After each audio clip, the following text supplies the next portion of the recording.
जोरदार तालियों से स्वागत कीजिए रईस साहब।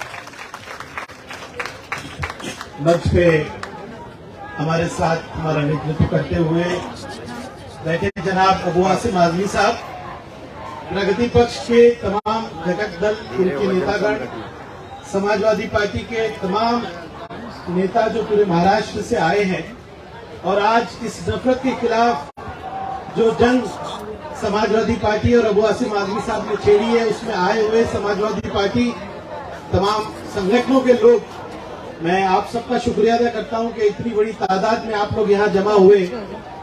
एक संघर्ष जनाब अबू आसिम आजमी साहब के क़यादत में महाराष्ट्र की असेंबली में हम लड़ रहे हैं, वही संघर्ष इस पूरे मुंबई महाराष्ट्र में समाजवादी पार्टी है और उसके साथ साथ जितनी भी हमारी हम ख्याल पार्टी है, उन सब के लोगों को महाराष्ट्र में लड़ना है।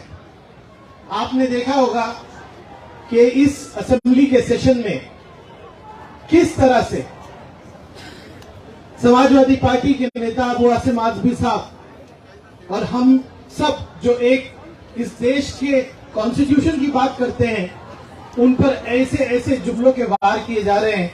कोई गद्दार कहता है तो कोई हिरवे सांप कहता है तो कहता है पाकिस्तान चले जाओ।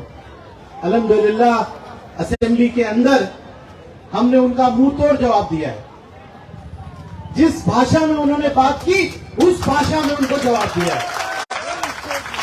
और मैं देख रहा था कि जब आसिम भाई और मैं पोडियम पे जाके मीडिया से बात कर रहे थे, तो जो लोग पीठ के पीछे वार करते हैं, उस तरह से एक शख्स, वो आमदार तो है 1.5 फुट का, कुछ बोल रहा था। मैं आज इस मंच से कहना चाहता हूं उस 1.5 फुटियों को, हिम्मत है तो समाजवादी पार्टी के शेरों के सामने आके दिखा। ऐसी जबान से हम लोग जवाब देंगे और जिस भाषा में तुम बात करोगे उस भाषा में बात। लेकिन हम सभ्य लोग हैं, हम कॉन्स्टिट्यूशन की बात करने वाले लोग हैं, हम सिद्धांतों की बात करने वाले लोग हैं। हमारी परवरिश में समाजवादी पार्टी के विचार हैं। महाराष्ट्र के अंदर एक माहौल बनाने की कोशिश की जा रही है। आज चेंबूर के अंदर एक कॉलेज जिसको मैंने बहुत 10 साल से पहचानता हूं, उस कॉलेज को मैं गोविंदी का नगर से वक्त, हमारी बच्चियां कितने साल से वहां पे जाके पढ़ रही हैं। आज हमारी बच्चियों को कहा गया कि आप बुर्खा नहीं पहन सकती, वहां कोई यूनिफॉर्म नहीं है। वो एक सीनियर कॉलेज है। बाद में पता चला, जैसे हमारे एक वक्ता ने बताया, कि एक प्रिंसिपल है, उसकी मानसिकता जो है अलग है। अब ये लोग खुल के आ रहे हैं। जो मुंबई और जयपुर ट्रेन में हुआ वो आपने देखा, मणिपुर में हमारी बहनों के साथ हुआ वो आपने देखा। लेकिन इसका जवाब संघर्ष से देना है, इसका जवाब आवाम में जाके इनको एक्सपोज करने के साथ। मेरी बहनें जो यहाँ पर है, मेरे दोस्त, मेरे भाई, नौजवान जो यहाँ पर है, आप अपने अपने इलाकों में जाइए और बताइए कि ये महाराष्ट्र जिसके अंदर देश में सबसे ज्यादा किसान आत्महत्या कर रहा है, ये महाराष्ट्र जिसके नौजवान वहां पर आकर आंदोलन कर रहे हैं क्योंकि उनके पेट की भूख नहीं मिटती, ये महाराष्ट्र जिसके अंदर बिजली का दर इतना हो चुका है कि आज हमारी माँ बहनें रस्तों पे आ गई है प्रोटेस्ट करने के लिए, ये महाराष्ट्र जिसके अंदर गौर गरीब किसान जिसके लिए कोई नीति नहीं बनती, इनकी नाकामियां भी है कि आज ये हिंदुत्व की बात करते हैं। इनको पता है कि 2024 में अगर मोदी जी को दिल्ली में बिठाना है तो आपको गुमराह करना है, महाराष्ट्र को गुमराह करना है, देश को गुमराह करना है। लेकिन हमारे कार्यकर्ता हमारे विचार लेकर अगर समाज में जाएंगे तो समाज जागरूक हो रहा है और भी होगा। सर्वे के बाद सर्वे देख लीजिए आप, पार्टियों को इन्होंने तोड़ दिया, नेताओं को ये ले गए, विपक्ष को छोटा कर दिया, लेकिन इनके नंबर बढ़ नहीं रहे, इनके एमपी बढ़ नहीं रहे। इनके सर्वे दिखा रहे हैं कि इनके अगर 40 से ज्यादा एमपी थे तो आधे हो जाने वाले हैं। आप मेहनत करोगे तो इनके आधे से नहीं 0 पे लोग आ जाएंगे। लेकिन मेहनत करने की जरूरत है। ये आक्रोश आज मैं जनाब अबू आसिम आजमी साहब का शुक्रिया अदा करूंगा कि हमारे दिल में जो दर्द है उसको बाहर निकालने के लिए आज ये आक्रोश मोर्चा किया गया। हम अपनी बात यहाँ पे रख पा रहे हैं। अगर आपको कॉन्स्टिट्यूशन को बचाना है, संविधान को बचाना है, अपनी आजादी को बचाना है, तो इसी तरह के कार्यक्रम आप अपने इलाकों में कीजिए। और मैं आपसे कहता हूं कि महाराष्ट्र के अंदर आज जनता त्रस्त है।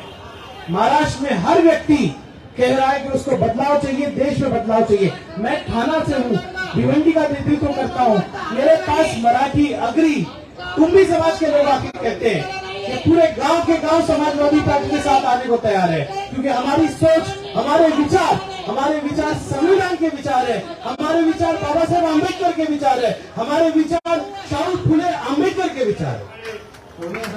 आप समाज में जाइए, संघर्ष कीजिए, मैं आपसे वादा करता हूँ समाजवादी पार्टी भी बनेगी, आप भी आमदार और नगर सेवक बनोगे, साथ में देश भी बनेगा। देश को बचाइए और असेंबली में जो आसिम भाई लड़ाई लड़ रहे हैं, पहुंचाइए उसको लोगों तक, बचाइए सच्चाई को लोगों तक।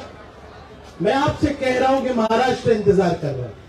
आने वाले दिनों में समाजवादी पार्टी की लड़ाई आसिम भाई की क़यादत में और आगे बढ़ेगी, संघर्ष ऐसे ही बढ़ता रहेगा। मैं अपनी बात इसलिए यहाँ खत्म कर रहा हूँ क्योंकि आसिम भाई को बोलना है, बोलने के लिए तो बहुत है, लेकिन अब हम आसिम भाई की बात सुनेंगे। जय हिंद, जय समाजवाद, जय महाराष्ट्र। रईस शेख हल्ला बोल, हल्ला बोल, रईस शेख हल्ला बोल, हल्ला बोल, रईस शेख हल्ला बोल। अब जिगर थाम के बैठो, मेरी बारी आई। और अब माननीय अध्यक्ष अबू आसिम आजमी साहब, बोल अबू आसिम हल्ला बोल, आसिम हल्ला बोल, हल्ला बोल, बोल अबू आसिम हल्ला बोल।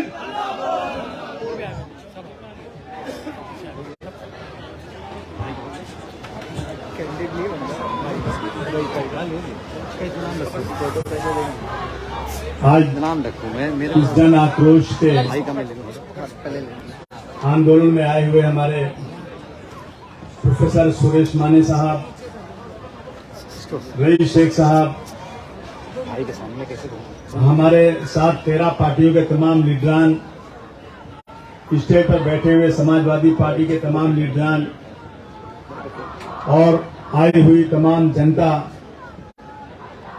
दोस्तों, साथियों और प्रेस के भाइयों, सबसे पहले मैं जनता का बहुत बहुत धन्यवाद करना चाहता हूं कि आप एक आवाज पर आप लोग इतनी बड़ी तादाद में आज यहाँ हैं।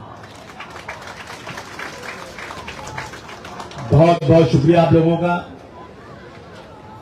आज ये मोर्चा निकालने की जरूरत क्यों पड़ी? आपने देखा पिछले दिनों एक पूना वाला, क्या नाम था उसका, आफ्ताब पूना वाला, जिसने एक लड़की को काट के फ्रीज में डाल दिया था, लेकिन आफ्ताब नाम था ना तो मुसलमान नजर आया। पूरे महाराष्ट्र में उसकी वजह से, पूरे भारतवर्ष में उसकी वजह से मुसलमानों के खिलाफ एक जबरदस्त तरीके से आंदोलन शुरू हो गया। आक्रोश मोर्चा। मैंने कहा एक दिन चीफ मिनिस्टर साहब से, सर किस चीज का आक्रोश है, किसके ऊपर आक्रोश है?